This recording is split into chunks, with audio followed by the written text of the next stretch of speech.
Bom, gente, para abrir aqui os diálogos na edição de hoje, eu já tenho do outro lado da tela e cumprimento com muita alegria o professor universitário e presidente do PSTU aqui no Rio de Janeiro, Ciro Garcia. Ciro Garcia, bom dia. Bom dia, Anderson. Bom dia, Ciro, do Faixa Livre. O teu áudio melhorou um pouquinho agora, porque o teu áudio estava muito baixo. Vou ver se eu até dou um ganho aqui. Você me escuta bem, né? Estou te ouvindo bem. Tá melhor, Você está me ouvindo bem? Agora sim, estou te ouvindo bem. Quero agradecer, viu, Ciro, a tua presença aqui novamente para fazer esse diálogo conosco, sempre importante. Faixa livre para tratarmos aí de temas da conjuntura nacional diante do cenário difícil que o governo Lula tem enfrentado, né? Não só, obviamente, por essa amplíssima aliança que exige iniciativas do governo para, obviamente, atender os interesses da banca, mas, acima de tudo, nesse momento, diante das crises que afetam essa gestão, né? Vem falando aqui, ultimamente, a gente teve logo no início desse ano aquela situação envolvendo o Pix, agora essas fraudes aí do INSS que afetam demais a popularidade do Lula, ainda que não tenhamos uma pesquisa efetiva para mostrar o quanto isso atingiu a credibilidade do governo, mas é fato que a gente vai ter um abalo aí, mais um abalo na confiança do povo brasileiro em relação a essa gestão que se mostra extremamente limitada, refém dos interesses do andar de cima. Enfim, Ciro, eu sempre começo aqui todos os programas, inclusive esse, eu queria pedir uma avaliação tua desse início de ano. A gente já há algum tempo não conversa, mas como é que você vê a situação do governo, especialmente a partir desses últimos acontecimentos, dessa lógica fiscalista adotada pelo Ministério da Fazenda, enfim. Como é que você avalia essa atual gestão nesse momento, Ciro? Bom, primeiramente, Anderson, acho que teve aquele probleminha do som. Bom dia aí para a galera que acompanha o Faixa Livre, essa tribuna democrática que nós temos aqui, né, que analisa as questões nacionais e internacionais do ponto de vista da classe trabalhadora, né, sempre procurando fortalecer a consciência crítica, né, da nossa classe.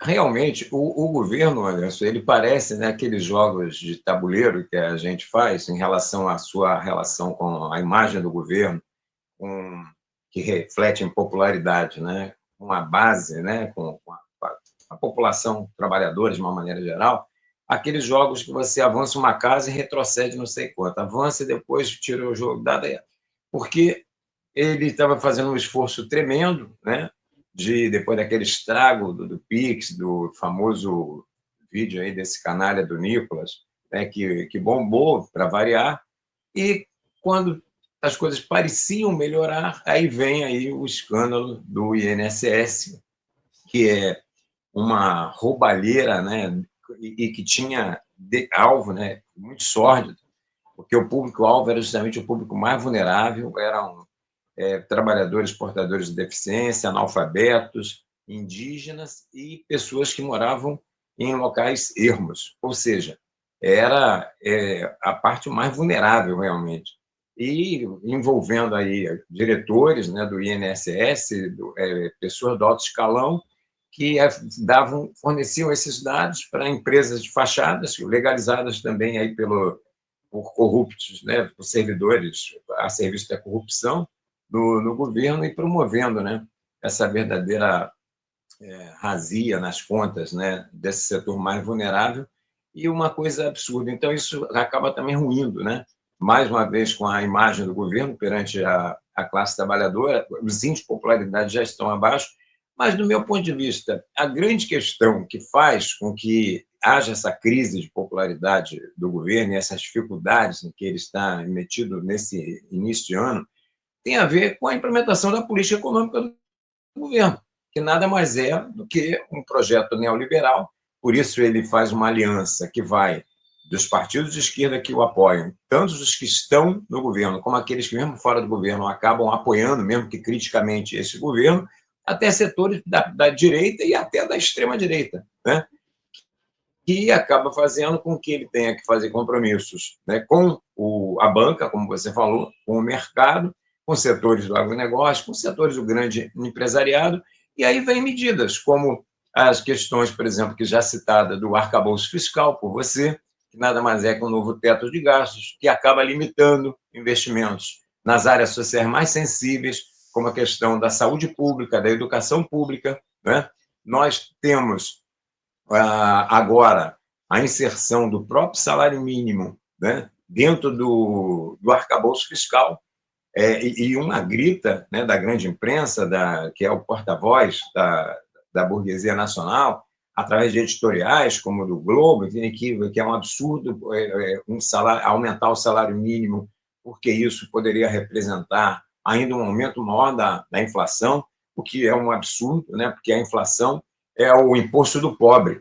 O empresário ele tem condições de fugir da inflação reajustando seus preços. O trabalhador não. Ele recebe salário uma vez, o reajuste no salário uma vez por ano apenas na sua data base, e no mais ele tem que suportar. Isso é que faz com que a imagem do governo esteja lá embaixo, porque a sensação do trabalhador é de que sua vida não só não mudou, como algumas pesquisas apontam que trabalhadores têm uma parcela que acha que piorou. Ainda que, contraditoriamente, o governo sinalize em alguns setores da economia positivamente, né? Que é o caso, por exemplo, do aumento de empregos formais, de carteira assinada, bom, outros aspectos, né? Mas a inflação, ela está aí, e principalmente a inflação dos alimentos, que não entra no cômputo da inflação oficial, mas é essa que o trabalhador sente no bolso. E, concretamente, não tem nenhuma mudança na sua perspectiva de vida. Ao contrário, ele sente que a sua vida está cada vez pior. E isso, para mim, é que é a grande questão. Porque, por exemplo, toda a justificativa do PT e dos demais partidos de esquerda para justificar esse governo amplo de aliança é a questão de que a gente tem que fazer uma aliança para poder barrar a extrema-direita. Mas é nisso aí que a extrema-direita deita e rola. É como se ela estivesse sendo nutrida por essas questões, porque enquanto não mudar as condições de vida, as condições materiais, as condições objetivas da vida do trabalhador, é uma festa para a extrema-direita. E aí, um escândalo como esse do INSS só acaba favorecendo ainda mais. E o que é pior, Anderson, é que nesse escândalo, por exemplo, isso já vinha sendo denunciado já há muito tempo, e o Lupe fazendo vista grossa, ou seja, o governo fazendo vista grossa. O cara que foi colocado lá no lugar continua sendo de confiança do ministro anterior e que estava já, quando essas questões não estavam sendo investigadas, ou pior, quando essas estavam sendo implementadas, esse amplo processo de corrupção, e que continua lá. A fila do INSS continua, né? Falar em revogação da reforma previdenciária, que foi um grande ataque à classe trabalhadora, nenhuma medida por parte desse governo, e questões que poderiam alterar a vida da classe trabalhadora, como, por exemplo, a implementação do fim da escala 6x1, o governo não faz. Agora, no 1º de maio, nós tivemos, inclusive, alguns atos, né, que não foram tão grandiosos quanto, por exemplo, da década de 80, mas tivemos alguns atos representativos do Rio de Janeiro, por exemplo, foi bastante positivo, né, mas no país inteiro, tendo como mote a questão do fim da escala 6x1. O governo foi obrigado, inclusive, a se manifestar. Pela primeira vez, o Lula, na véspera, no seu pronunciamento oficial, falou do fim da escala 6x1. Mas entre falar e fazer alguma coisa, de fato, faz uma diferença muito grande. Porque a gente vê o Lula falando do fim da escala 6x1, mas não vê o mesmo esforço do Lula junto à bancada que sustenta o governo, entre aspas, né? Essa bancada que dá sustentação ao governo, o mesmo empenho que ele teve, por exemplo, para aprovar o arcabouço fiscal do Haddad. Você não vê esse esforço do governo para aprovar a escala 6x1, ainda que seja uma questão que tem uma demanda muito grande para uma ampla parcela da classe trabalhadora. Então, esse conjunto de coisas é que faz com que o governo esteja nessa situação de estar totalmente dissociado, né, digamos assim, de uma ampla parcela da classe trabalhadora que vê seus índices de popularidade baixando a cada dia por conta dessa situação da classe trabalhadora. A sensação que ela tem é de que a sua vida não mudou para a grande maioria e para alguns, inclusive, piorou. O que também não é verdade, mas é a sensação que as pessoas têm, porque Ciro, os preços estão pela hora da morte nos supermercados. Não tenha dúvida, eu acho que o detalhe é esse. Você tocou no ponto relativo ao fim da escala 6x1. O governo, o presidente Lula, fez uma sinalização pontual. A grande questão é essa. Parece que ele usou ali o 1º de maio para, de alguma forma, tentar se capitalizar, porque o tema simplesmente sumiu do noticiário do governo federal. A gente não vê o Lula. Eu acho que, acima de tudo, esse era o momento, numa situação difícil que ele enfrenta de perda de popularidade, de confiança do povo brasileiro, ainda mais agora com essa situação envolvendo o INSS, esse roubo dos recursos dos aposentados, que é bom registrar aqui, mais uma vez, isso não começou nessa gestão, isso vem aí já desde o governo do Jair Bolsonaro, mas se ampliou enormemente. Nesse governo do presidente Lula, a partir de 2023, os descontos dessas associações dos contra-cheques dos aposentados aumentaram demais, mas seria uma alternativa que o Lula teria ali para conquistar ou reconquistar a confiança da classe trabalhadora, essa luta pelo fim da escala 6x1, mas definitivamente o Lula não encampou esse discurso, se deu isso de maneira absolutamente pontual lá no 1º de maio, já temos 15 dias aí depois disso, eu não mais vi nem o presidente, nem qualquer figura do governo trazendo essa pauta de maneira mais firme para o noticiário. Mas eu queria avançar, inclusive, Ciro, na análise a respeito dessas fraudes aí do INSS, né? Porque a gente teve o Instituto entrando em contato ali com os aposentados, parece que mais de 1 milhão de aposentados já responderam lá ao INSS que não teriam autorizado esses descontos nos seus contra-cheques a partir de associações, sindicatos, enfim. Ontem, aliás, houve uma sessão lá no Congresso Nacional com a participação do presidente do INSS, Volney Queiroz, que, como você muito bem colocou, é um quadro PVT, o partido que esteve ali envolvido com toda essa situação e que sabia, inclusive, pelas informações que surgem, foi avisado ali do que acontecia no INSS e, pelo jeito, não tomou qualquer tipo de iniciativa. O próprio Volney Queiroz, ele era o número 2 da pasta quando houve essa reunião com o ministro Carlos Juppe e ele participou também, enfim. Mas ele esteve nessa comissão lá, nessa reunião lá no Congresso Nacional, teve também a participação do senador Sérgio Moro, né? O Sérgio Moro, uma figura bastante conhecida, né? O paladino da moralidade no nosso país, o ídolo dessa direita neoliberal, enfim. Mas houve lá muita discussão, eles bateram boca, enfim. Eu queria uma análise tua, Ciro, a respeito dessa situação envolvendo o INSS e principalmente as reações do governo Lula a tudo isso, porque, como eu sei aqui, o Lula nomeou lá o Volney Queiroz, número 2 do Ministério.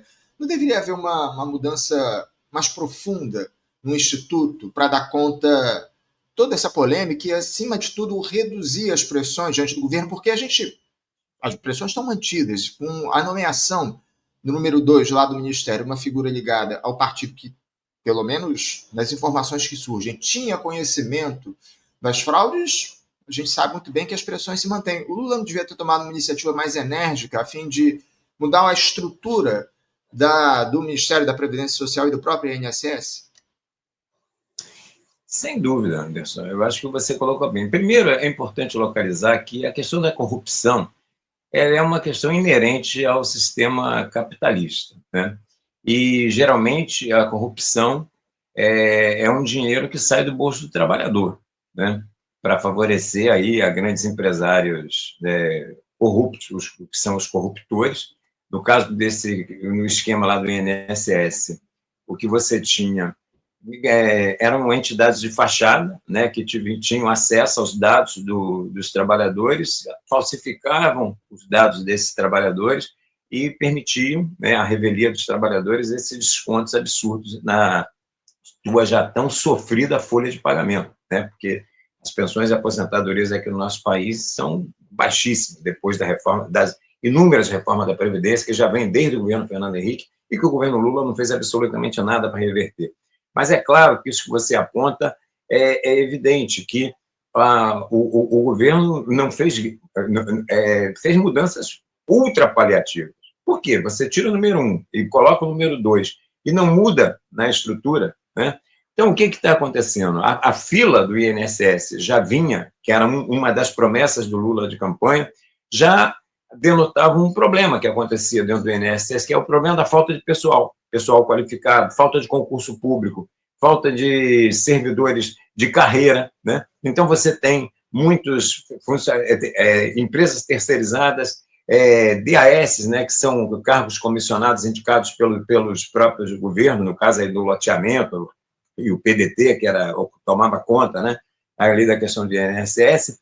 Então, para você fazer medidas, né, o governo tinha que fazer medidas muito mais profundas do que as que foram feitas, né? Então, na verdade, as medidas foram paliativas, isso acaba fortalecendo, né, o discurso da extrema-direita, que quer fazer uma CPI no Congresso, né, sobre a questão da fraude do INSS, para chantagear o governo em relação ao seu interesse em aprovar a PEC da anistia. Então, quer usar isso como moeda de troca, quer usar isso como barganha, assim como outras medidas que eles tomam lá. Mas agora essa é a plantão, porque isso fortalece, né, essa coisa. O governo já tem uma herança, né, com relação à questão da Lava Jato, a questão do Petrolão, bom, todas essas coisas que já manchavam, né, historicamente o Partido dos Trabalhadores em governos anteriores, né, e agora tem aí como brinde o INSS. Então, se o governo de fato quisesse, né, ele, enquanto governo, deveria fazer mudanças muito mais radicais, inclusive mudando a própria questão da pasta. Eu acho que tinha que ter colocar funcionários de carreira, né, concursados, os chamados técnicos, né, ao invés de manter o loteamento político, que na verdade é isso que está acontecendo, continua o PDT lá, e o número 2, né, como...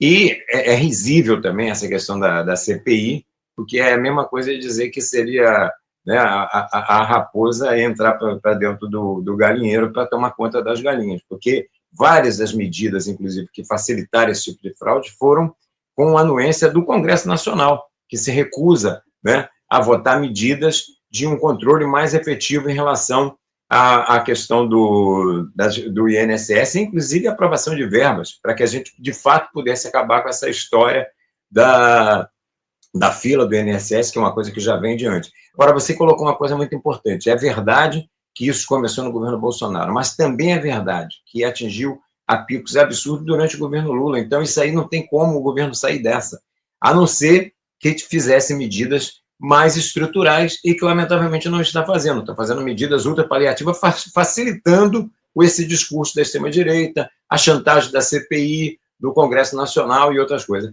E só para encerrar, na verdade, como eu falei, a corrupção ela é inerente, né, ao sistema capitalista. E nós só teremos condições de terminar, de fato, com a corrupção se nós tivéssemos um sistema na qual os trabalhadores, né, que são aqueles que geram riqueza, pudessem gerir essas riquezas, além de usufruí-las, claro, mas gerir essa riqueza, porque o que nós estamos vendo aí é a gestão da riqueza produzida pelos trabalhadores indo pelo ralo, onde os próprios trabalhadores estão sendo roubados, né, naquilo que é o seu direito mais elementar, que são pensões baixíssimas, que são as praticadas aqui no nosso país, e mesmo isso sendo roubado assim descaradamente. Aí tem uma questão, Ed, só para fechar essa aqui, que é a saída do governo.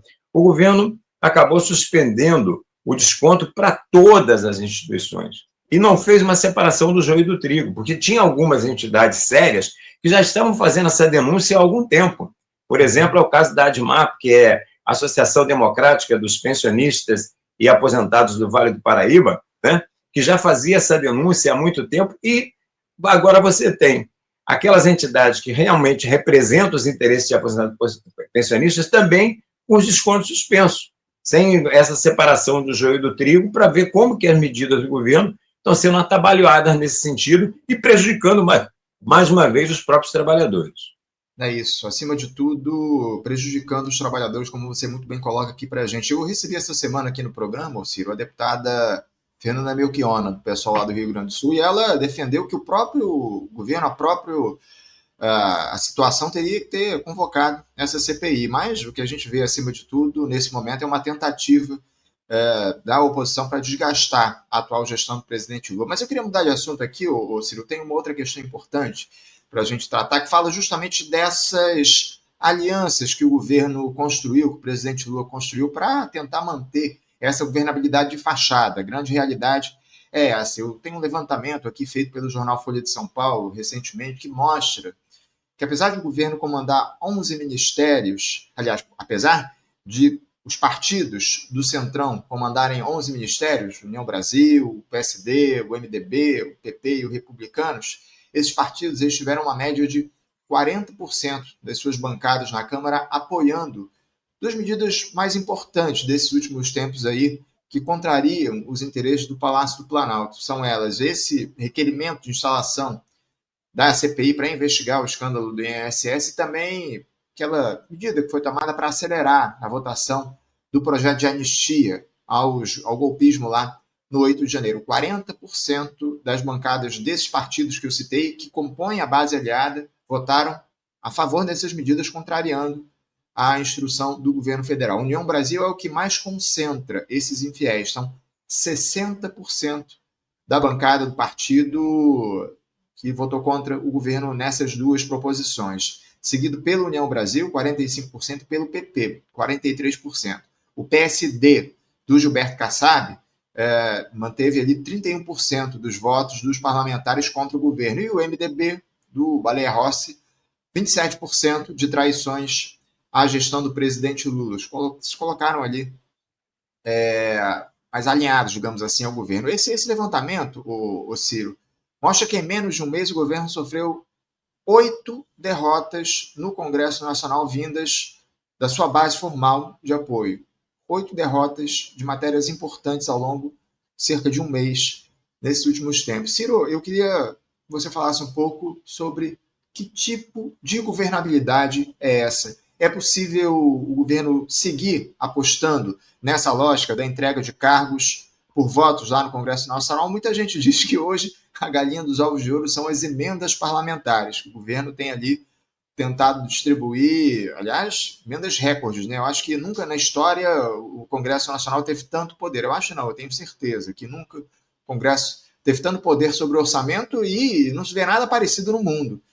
Queria uma análise sobre esse tipo de governabilidade que o governo adota, entregando cargos sem receber os votos em troca. Olha só, Anderson.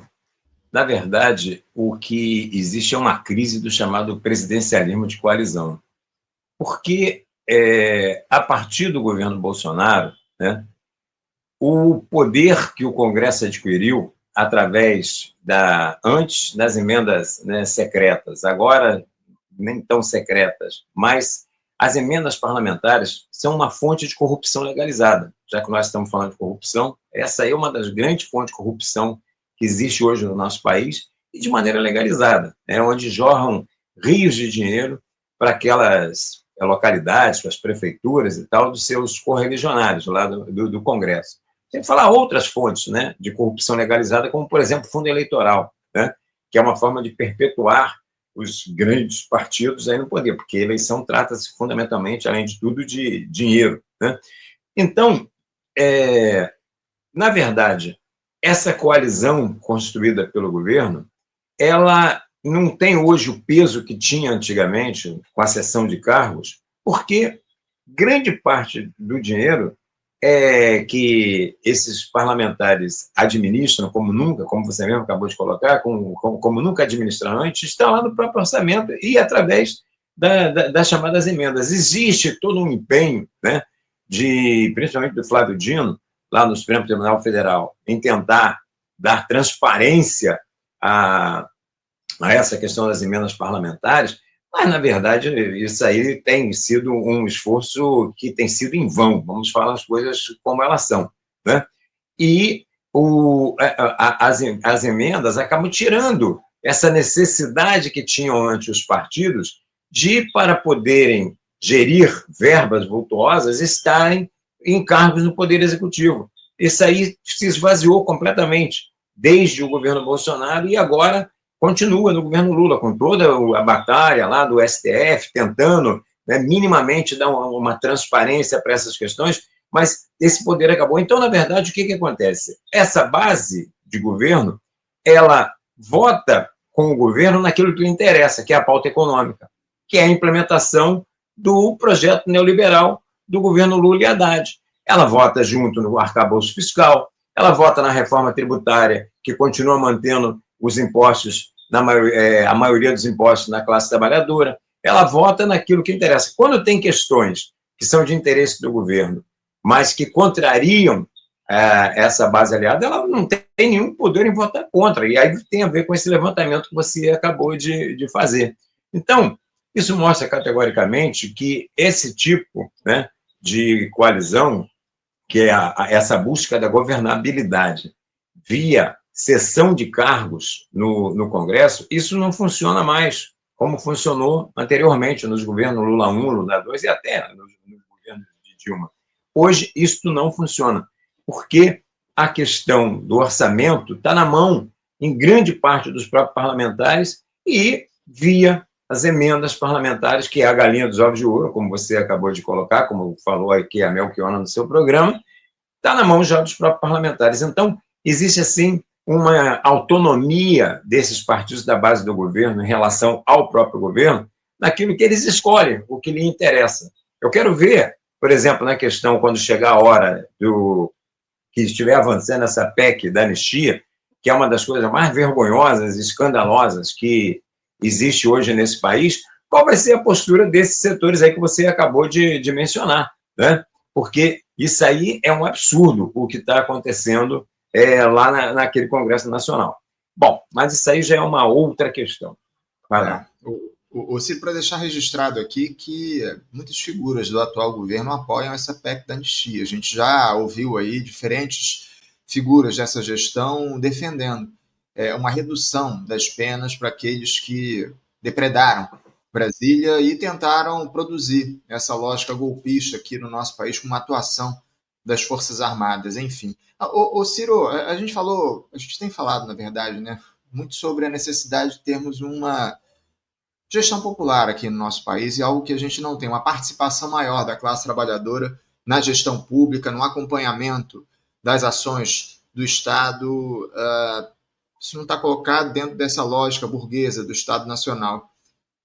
A esquerda também muito pouco se movimenta. Nesse sentido, tem muito pouca força, a gente sabe muito bem disso, já temos feito essa denúncia aqui constantemente, mas eu queria saber de você o que é necessário para que a gente consiga uma ação mais firme, mais efetiva dos trabalhadores, no sentido de pressionar o Estado, os governos de plantão, por uma ação mais efetiva ou por uma gestão popular propriamente dita, né? Porque mecanismos não faltam para isso. A gente tem plebiscitos, temos referendos que podem ser convocados pelos governos, enfim.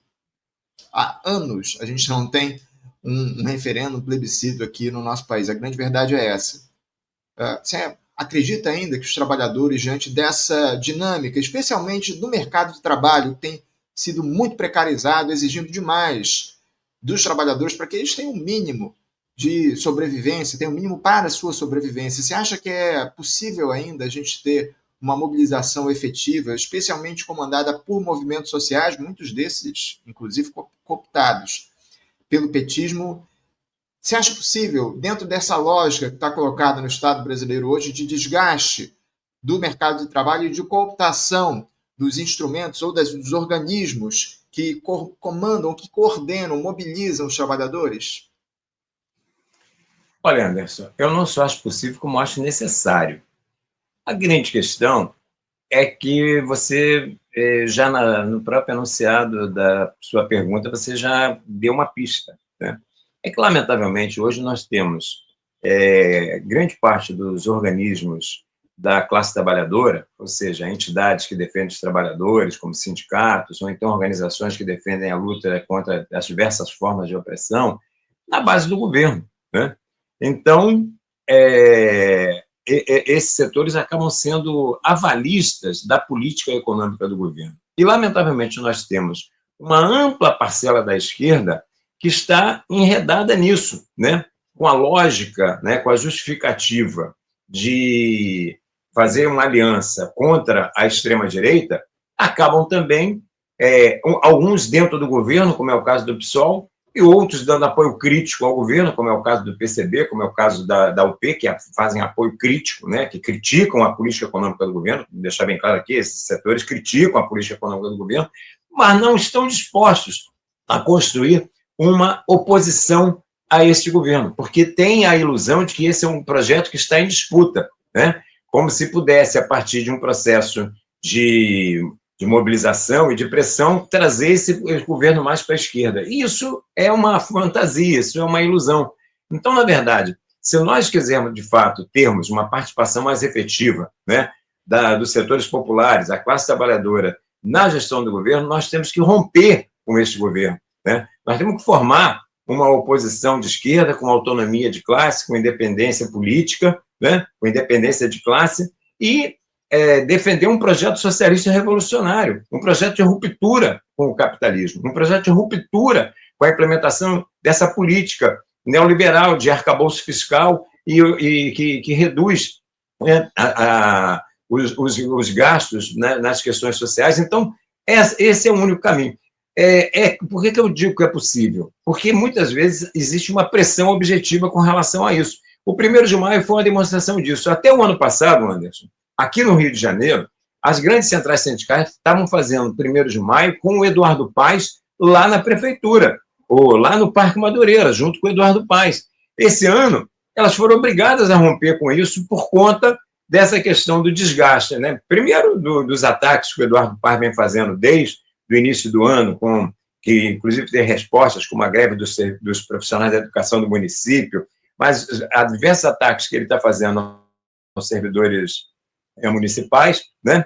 Mas também esse setor rompeu, quer dizer, só a força sindical que foi para lá, mas a CUT, CTB, que antes estavam lá com o Eduardo Paes, vieram para um 1º de maio junto com as demais entidades, um 1º de maio, digamos assim, classista, independente, né?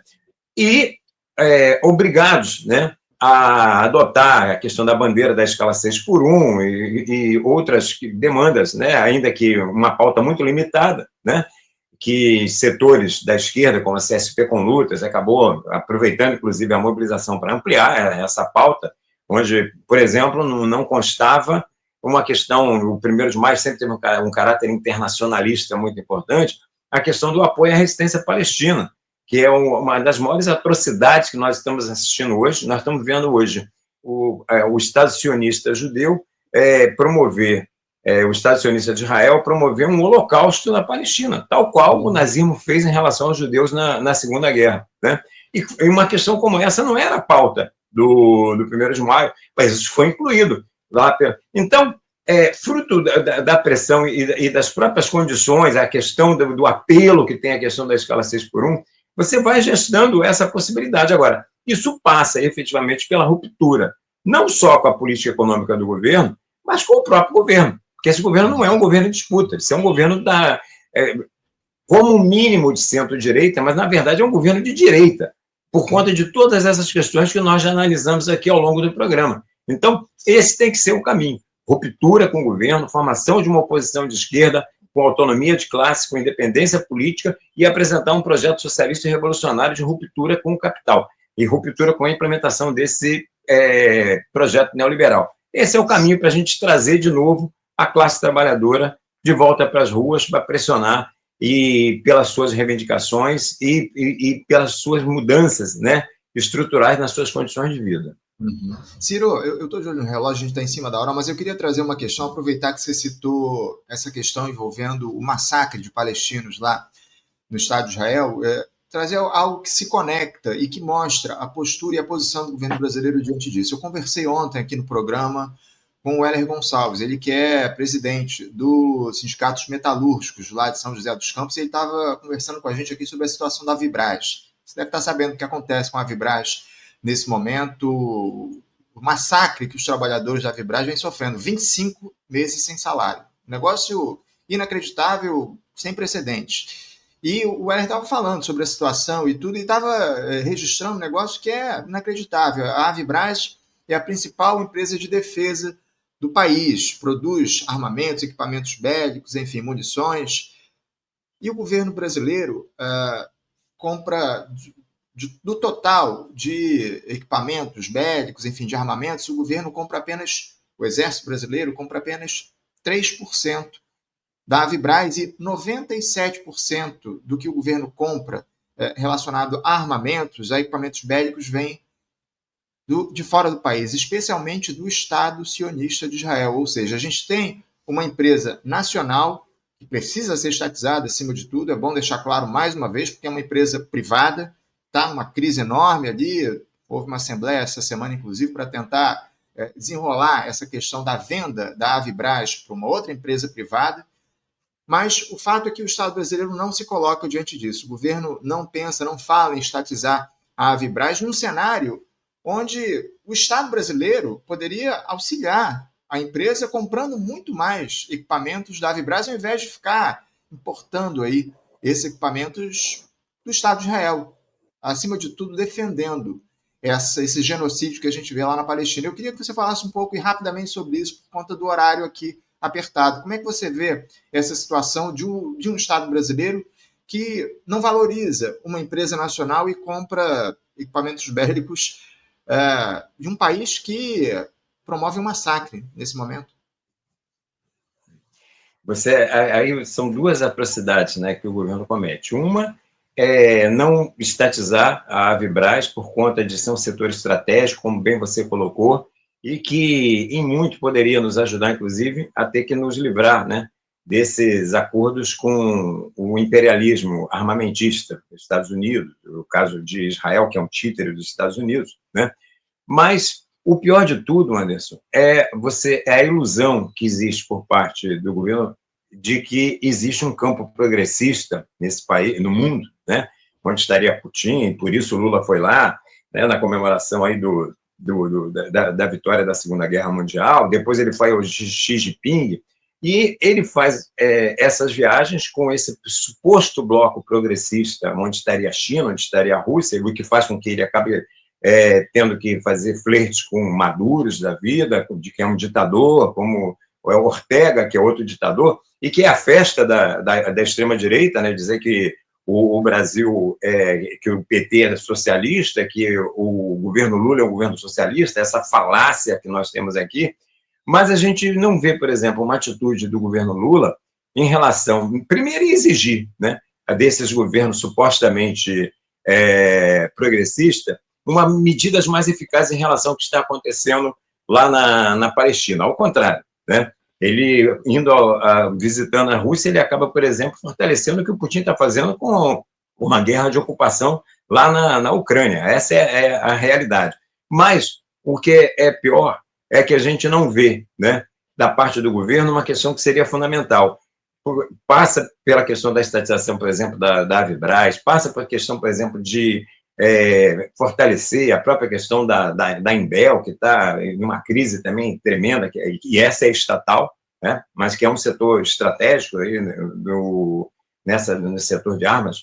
Mas a questão da necessidade do governo romper acordos diplomáticos e comerciais com o Estado sionista de Israel, porque, na verdade, a cada vez que não só o governo federal, mas os governos estaduais vão lá e importam, os caveirões, por exemplo, que aterrorizam, né, as nossas periferias, as nossas favelas, que estão a serviço de uma política de criminalização da pobreza, que promove também um genocídio aqui no Brasil em relação à juventude preta e o povo preto das favelas, né, vem diretamente de lá. Muitas vezes que o teste de campo é feito em Gaza, para depois ser implementado aqui no nosso país. Então, tem que ser uma exigência nossa também, né, a ruptura dos acordos diplomáticos e acordos comerciais do governo brasileiro com o Estado sionista de Israel. Porque, na verdade, a manutenção desses acordos significa também que o governo brasileiro está alimentando aquela mortandade e aquele genocídio que está acontecendo lá em relação ao povo palestino. E nós temos que deixar aqui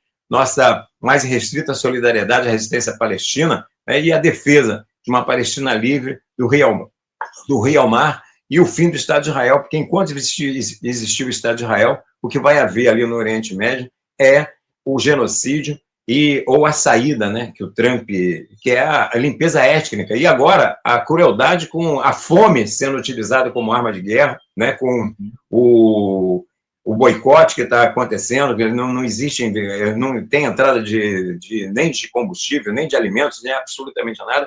É uma tragédia com o apoio das democracias liberais burguesas, dos imperialismos burgueses no mundo, com a covardia, né, das burguesias árabes, que a gente vê lá, por exemplo, o Trump esteve lá fazendo negócios de inteligência artificial com a Arábia Saudita, Emirados Árabes, Catar, e nos fala uma linha em defesa da questão do povo palestino.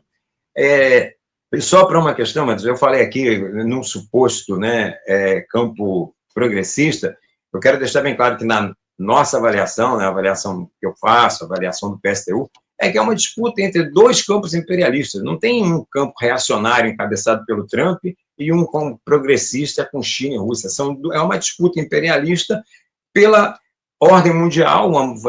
Nós temos uma ordem mundial em crise hoje, né? E com uma disputa entre um imperialismo decadente e um imperialismo emergente, que é a China. E é isso que está colocado aí. Bom, mas a gente já que está aqui no final, isso fica para uma outra. O que a gente vê, infelizmente, é um massacre televisionado do povo palestino a partir dessa ação do Estado de Israel, apoiado diretamente pelos Estados E com o Unidos. apoio da grande imprensa do mundo inteiro, inclusive a brasileira, né? Com esse suposto direito de retaliação, não, direito de revide do Estado sionista de Israel. É isso que a gente assiste, assim, essa hipocrisia generalizada. Ciro Garcia, eu quero agradecer demais a tua presença mais uma vez com a gente aqui no programa, tratando de uma série de temas. Eu levantei algumas bolas aqui também para o nosso debate, que nem foi possível trazer, mas fica para uma próxima oportunidade. Eu quero muito te agradecer e te desejar aí um bom final de semana, deixando meu abraço também. Bom, eu desejo para você e para todos os ouvintes de Faixa Livre, e é sempre uma satisfação enorme poder estar aqui contribuindo com o debate. Obrigado, Ciro. Um abraço para você. Até mais. Conversamos aqui com Ciro Garcia. Ciro Garcia, que é professor universitário e presidente do PSTU aqui no Rio de Janeiro,